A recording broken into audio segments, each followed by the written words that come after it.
شیطان اس نے اللہ کے حضور قسم کھائی کہ میں تیرے بندوں کو تیرے تک نہیں آنے دوں گا، ان کے دائیں سے آؤں گا، ان کے بائیں سے آؤں گا، آگے سے آؤں گا، پیچھے سے آؤں گا، چاروں طرف سے حملہ۔ کدھر بھاگے گے؟ ظالم دو راستے بھول گیا، اوپر والا اور نیچے والا۔ جب بندہ دعا کے لیے ہاتھ اٹھاتا ہے یا سر سجدے میں رکھ دیتا ہے، شیطان کچھ بھی نہیں کرتا۔ اس نے خود اللہ کے سامنے قسم کی ہے، مجھے تیری عزت کی قسم، ان بندوں کو تیرے تک نہیں آنے دوں گا، چاروں طرفیں گھیر لوں گا۔ تو اس کے بڑے مکر و فریب اور بڑے طریقے۔ مطاف کے اندر کنکروں پر پیشانی رکھ کے ایک بندہ زاروں کے تار رو رہا ہے اور کیا کہتا ہے، اے اللہ مجھے معاف کر دے، ورنہ قیامت کے دن مجھے نابینا اٹھانا، تیرا کیا تیرے بندوں کا سامنا بھی نہیں کر پاؤں گا۔ اتنے درد سے روتا ہے کہ چلنے والوں کے قدم رکتے ہیں۔ سر پہ کپڑا ڈالا ہے، زاروں کے تار، سسکیاں لے لے کے، ہچکیاں لے لے کے روتا ہے۔ کوئی اس کے پاس کھڑا ہو گیا، اس کی کمر پہ ہاتھ پھیر کے کہتا ہے، حوصلہ رکھ، اللہ بڑا کریم ہے، اللہ معاف کر دے گا۔ خیر جب وہ شخص رو رو کے آہوزاری کر کے اپنے رب کے حضور یہ تمنائیں کر کے اٹھ کے جانے لگا، تو اس شخص کو شوق تھا کہ میں دیکھوں یہ ہے کون۔ اتنا خوف خدا، اتنا ڈر رہا ہے، پتہ نہیں کون ہے، کیا گناہ کر بیٹھا ہے۔ لیکن جب اس صاحب نے سر اٹھایا تو اس کی چیخ نکل گئی، فائزہ ہوا شیخ عبد القادر جیلانی۔ تو یہ زاروں کے تار رونے والا شیخ عبد القادر جیلانی تھا۔ ساری زندگی خدمت خلق میں بسر ہوئی، اللہ کے حکام بجا لاتے ہوئے، لیکن خوف خدا، خشیت الہی کا عالم ہے۔ حضرت جنید بغدادی کے پیر ہیں حضرت سری سکتی رضی اللہ تعالیٰ عنہ، رشتے میں ماموں بھی لگتے ہیں۔ تو حضرت جنید بغدادی کو حضرت سری سکتی رضی اللہ تعالیٰ عنہ نے ایک دن وصیت کی۔ حضرت جنید کہتے ہیں میرے پاؤں تلے سے زمین سرکنے لگی، فرمانے لگے بیٹا جب میں مر جاؤں تو میری قبر بغداد سے باہر بنانا۔ میں نے پوچھا حضرت کیوں؟ لوگ تو بغداد میں دفن ہونے کو ترستے ہیں۔ کہا میری بدعمالیوں کی وجہ سے بغداد کی مٹی میری لاش قبول کرنے سے انکار نہ کر دے۔ الذین یبیتون لربہم سجدا وقیاما، یہ وہ لوگ ہیں جو اپنی راتیں سجدے میں اور قیام میں بسر کرتے ہیں۔ ہم تو 4 نمازیں تسلسل سے پڑھ لیں تو بے نمازیوں کو حقیر سمجھنے لگ جائیں، لیکن یہ کیا ہے، زندگی ذکر و فکر میں گزرتی ہے، سجدہ و قیام میں راتیں بسر ہوتی ہیں، لیکن عرض کیا کرتے ہیں، مالک ہم سے جہنم کا عذاب پھیر دے۔ آؤ میں اور آپ اپنے گریبان میں جھانکیں، اپنے من میں اتریں، اللہ نے ہمیں کتنی نعمتیں عطا کی ہیں، کیا کچھ نہیں عطا کیا۔ ہماری راتیں کیا قیام اور سجدوں میں بسر ہوتی ہیں۔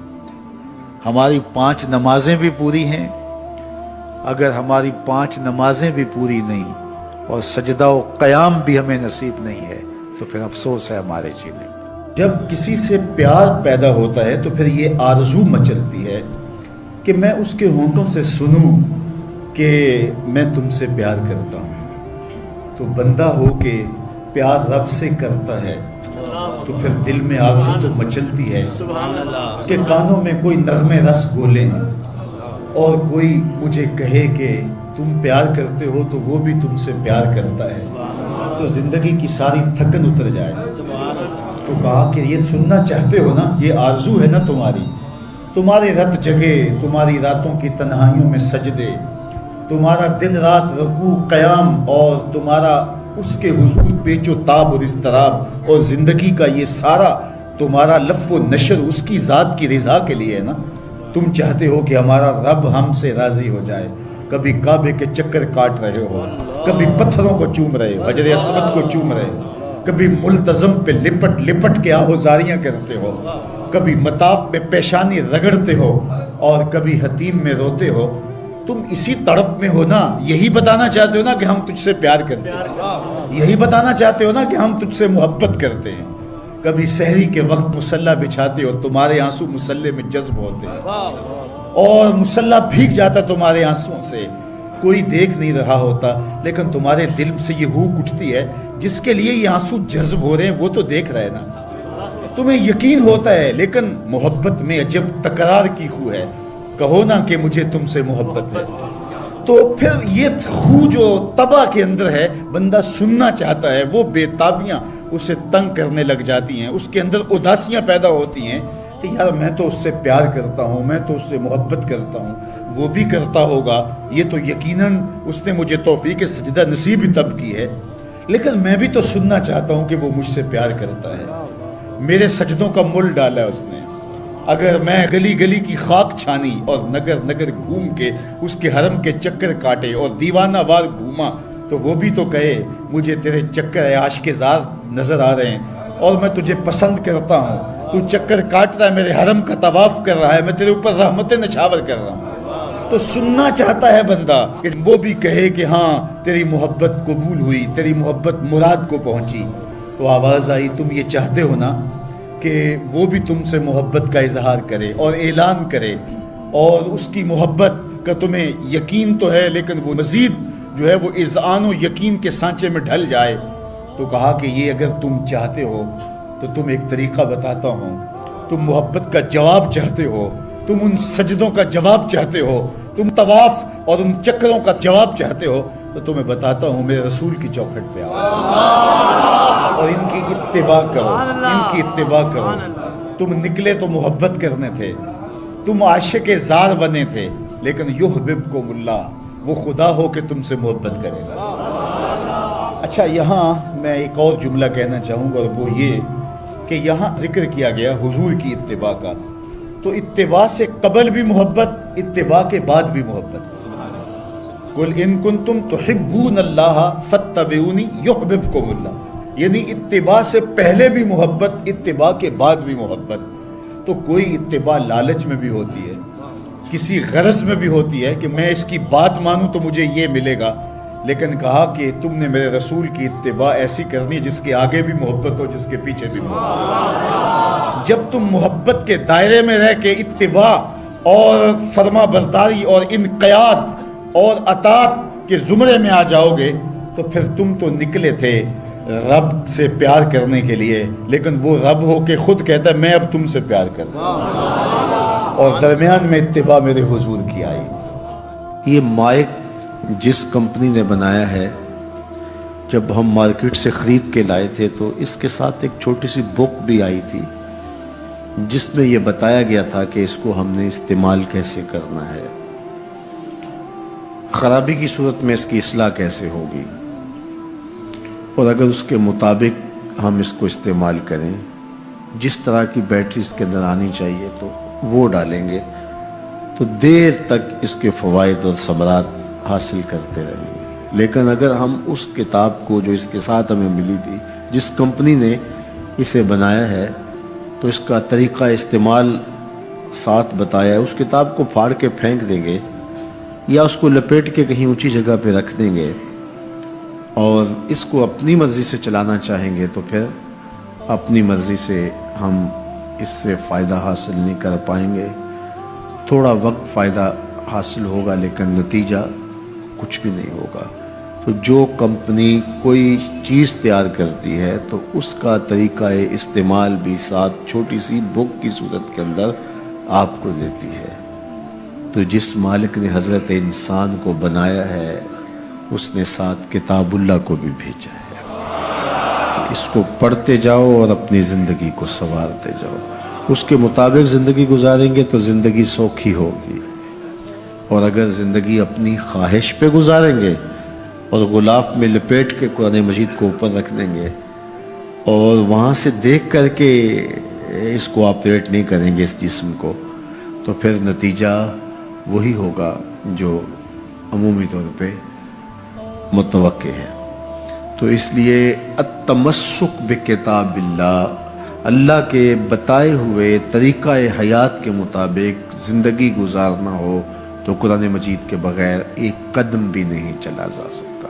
گر تو می خواہی مسلمان زیستن، نیست ممکن جزب قرآن زیستن، اگر تو مسلمان بن کے جینا چاہتا ہے تو قرآن مجید کے بغیر ایک قدم بھی نہیں چل سکتا۔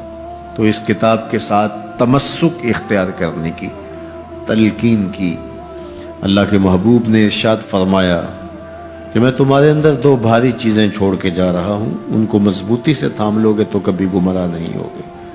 اولہما کتاب اللہ، ان میں سے پہلی چیز اللہ کی کتاب ہے، فیہ الہدی والنور فخذوا بکتاب اللہ واستمسکوا بہ، اس میں ہدایت ہے، روشنی ہے، اس کو مضبوطی سے پکڑ لو، اچھی طرح سے تھام لو، تم گمراہ نہیں ہوگے۔ یار جو شخص نابینا ہے اسے کیا پتا کہ یہ پھولوں کی بہاریں کیا ہوتی، جو پیدائشی نابینا ہے اسے کیا پتا ہے کہ آسمان پر بزم کواکب کے رنگ کیا ہیں، اسے تتلی کے پروں میں قدرت کی سنائی کا کیا اندازہ ہو سکتا ہے، اسے مور کے پروں میں رنگوں کی مینا کاری کا کیا اندازہ ہو سکتا ہے، اسے پھوٹتے جھرنوں، بہتی ندیوں اور کوسے قضا کی رنگینی اور دھنک کی شوخیوں کا لطف کیسے نصیب ہو سکتا ہے، اس کو کیا پتا حسن کیا ہوتا ہے، اس کو کیا پتا جمال کیا ہوتا ہے۔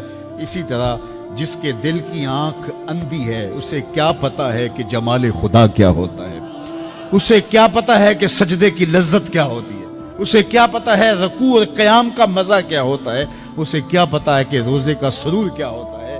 تو اگر ہم اپنے دل کے میل اتاریں گے تو دل کی آنکھیں کھلیں گی تو پھر زندگی کا لطف آنا شروع ہوگا، پھر پتہ چلے گا اسلام کیا ہے، پھر پتہ چلے گا دین کیا ہے۔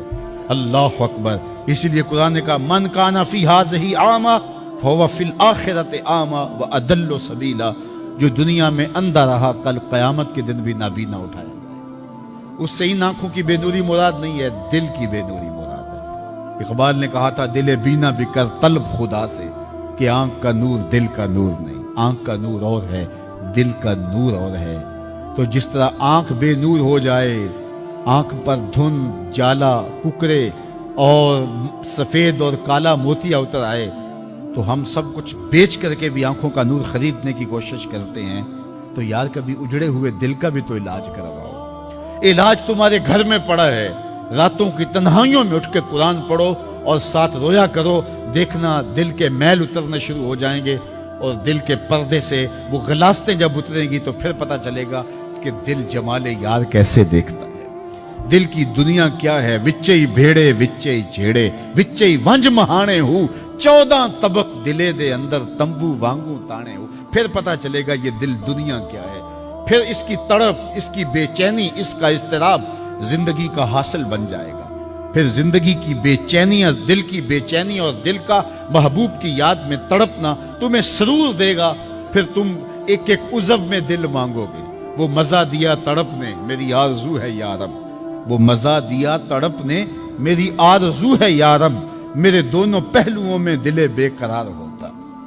پھر سمجھ آئے گی کہ یہ دل کتنی قیمتی شے ہے۔ اللہ نے بدن میں آنکھیں بھی دو رکھی ہیں، کان بھی دو رکھے ہیں، ہاتھ اور پاؤں بھی دو رکھے ہیں، لیکن دل ایک ہی رکھا ہے، اور دل عرش اللہ ہے، اللہ کا عرش ہے۔ پھر پتہ چلے گا۔ تو آئیے دل سے زنگ اتاریں، میل اتاریں، دل مصفا ہو، دل خوبصورت بن جائے، پھر دل کی کشکول پھیلا کے پھر عرض کریں ہر تمنا دل سے رخصت ہو گئی، اب تو آجا، اب تو خلوت ہو گئی۔ لیکن یہ میل کچیل سے ہٹا ہوا ہوگا تو گندی جگہوں پہ محبوب تو نہیں آتے ہیں۔ تو حسد، حقد، کینے، بغض، نفرتیں یہ ہم پالے رکھتے ہیں، اپنی زندگی کو ہم نے خود بوجھل بنایا ہوا ہے۔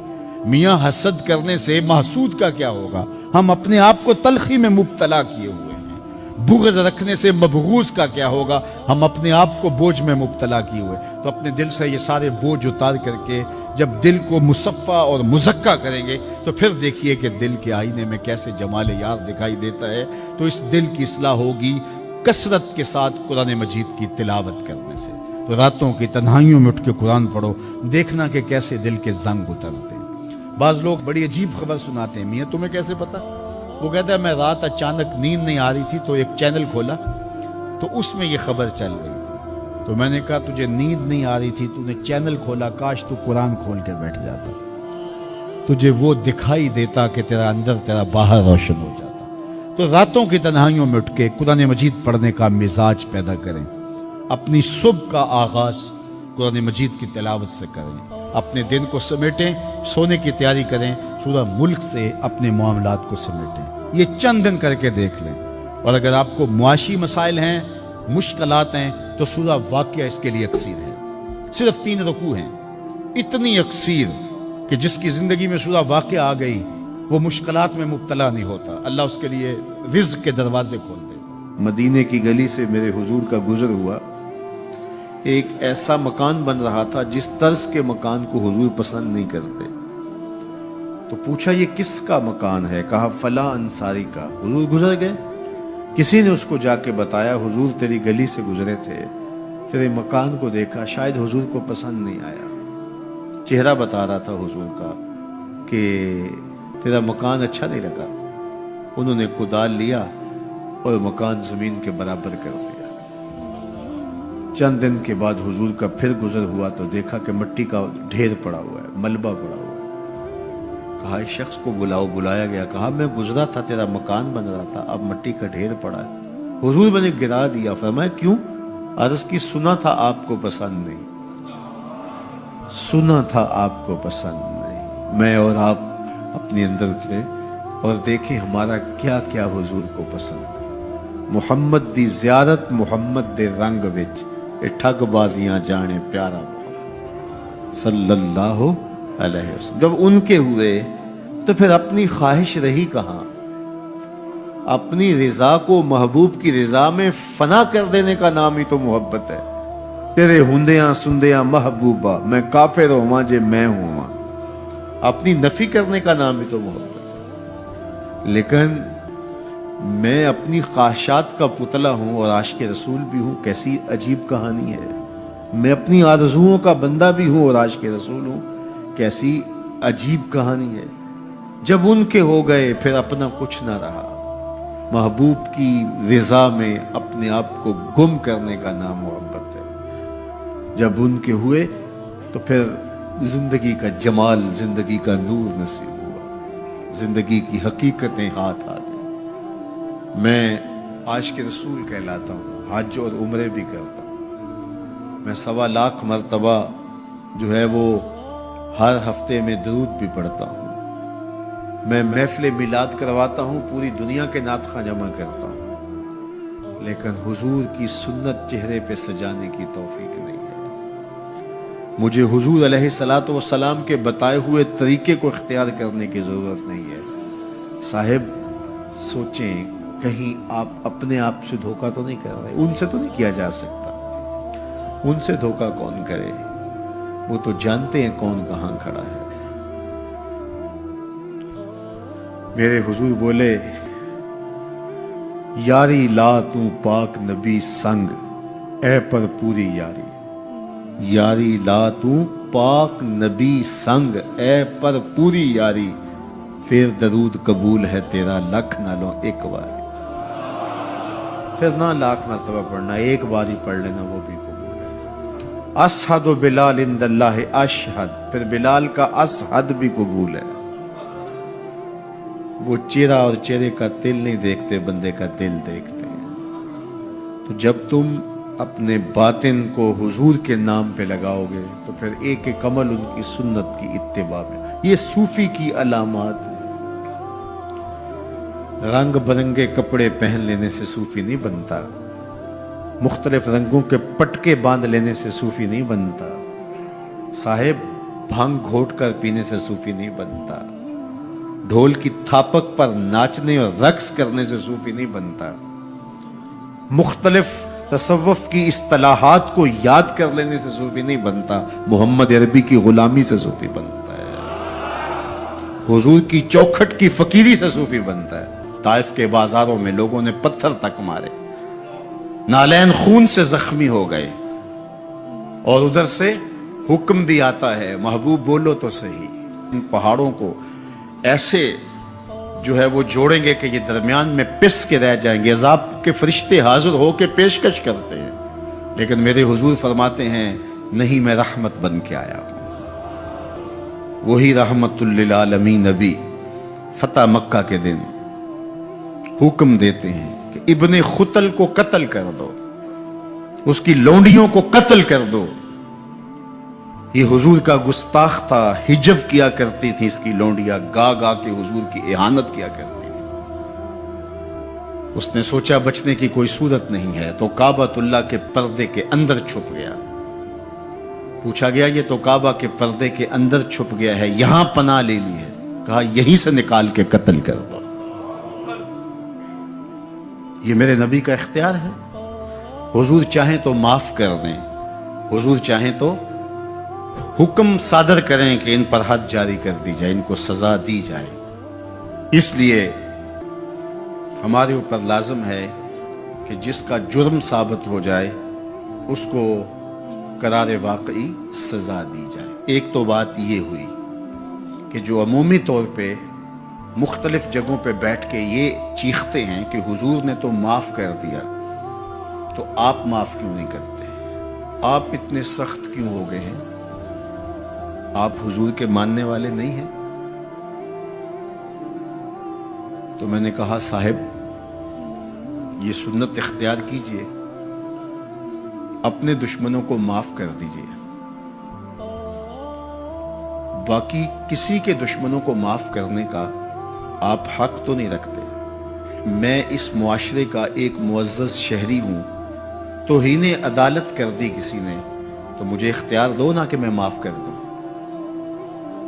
کیا تم مجھے اس بات کا اختیار دیتے ہو کہ آپ کی عدالت کی توہین ہوئی اور میں اس کو معاف کر دوں؟ آپ کہیں گے آپ تو ہمارے شعبہ کے شخص نہیں ہیں۔ اچھا پاکستان کے سارے وکیل جمع ہو جائیں اور وہ کہیں کہ چلو اس کو ہم معاف کر دیتے ہیں، تو کیا تم تمام وکلاء کو اس بات کا حق دیتے ہو کہ وہ عدالت عظمیٰ کی توہین معاف کر دیں؟ یار جب توہین عدالت کی معافی آپ نے میرے اختیار میں نہیں دی تو رسول اللہ کی اہانت کی معافی کسی نے تمہارے اختیار میں بھی نہیں دی۔ یہ بات اچھی طرح سن لو، یہ بات اچھی طرح سمجھ لو کہ یہ تمہارا اختیار نہیں ہے، یہ صرف رسول اللہ کا اختیار ہے۔ حضور کے اختیار میں تم کون ہوتے ہو تصرف کرنے والے؟ وہ معاف کریں ان کی مرضی، وہ نہ کریں ان کی مرضی۔ تو پہلی بات یہ ہوئی کہ حضور علیہ السلام کا اہانت کرنے والا شخص وہ واجب القتل ہے، اس کی سزا موت ہے، اور یہ قرآن کا آئین ہے، یہ احادیث سے ثابت شدہ نتیجہ ہے۔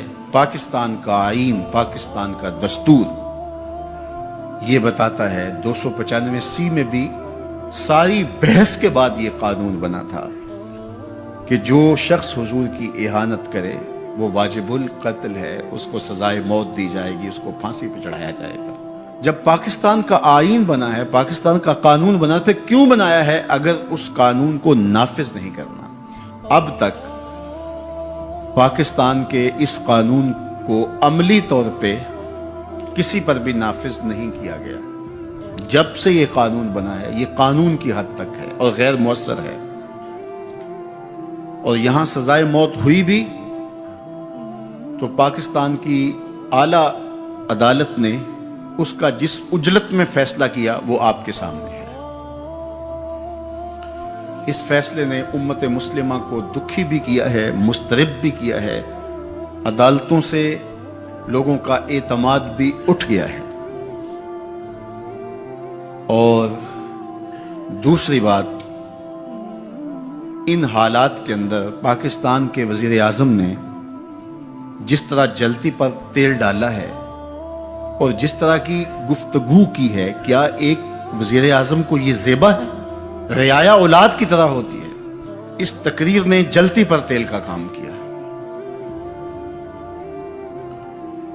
تیسری بات میں آپ سے یہ کہنا چاہوں گا کہ اس وقت ہم پراکسی وار میں ہیں۔ ہمارا دشمن ہمارے وجود کو برداشت نہیں کرتا، ہم ایٹمی قوت ہیں اور وہ ہمیں صفحہ ہستی سے مٹانا چاہتا ہے۔ پاکستان کے اندر یہ جو آئین 295 ہے، مغرب کو ایک آنکھ نہیں بھاتا، اور وہ چاہتے ہیں کہ یہ قانون غیر مؤثر تو ہے ہی ہے، یہ قانون ختم بھی ہو جائے، اور ایک تیر سے وہ کئی شکار کرنا چاہتے ہیں کہ قانون بھی توڑ دیا جائے اور یہ وطن بھی توڑ دیا جائے۔ لیکن ہمیں سوچنا ہے حضور سے ہمارا رشتہ لازوال ہے اور یہ ملک بھی اپنا ہے۔ اس لیے احتجاج ہمارا جمہوری اور آئینی حق ہے، اور اس کو ہم جس انداز میں بہتر سمجھتے ہیں احتجاج ریکارڈ کروانا چاہیے۔ کسی نے بیان دے دیا، کسی نے تحریر لکھ دی، کسی نے کالم لکھا، کسی نے میڈیا پہ آ کے اپنے جذبات کا اظہار کیا، کسی نے اداروں کو پیغام دیا، کسی نے احتجاجی مظاہرہ کر کے جلوس نکال کر کے اعلان کیا، کسی نے دکان بند کر کے اس بات کا اعلان کیا کہ ہم تمہارے اس فیصلے کو قبول نہیں کرتے۔ تو یہ ہمارا آئینی جمہوری دستوری حق ہے کہ ہم اپنے جذبات کا اظہار کریں، لیکن ہمیں اس موقع پہ گہری نظر رکھنا پڑے گی کہ دشمن اس سے فائدہ حاصل نہ کرے۔ اپنے لوگوں کو مرتب اور منظم رکھا جائے۔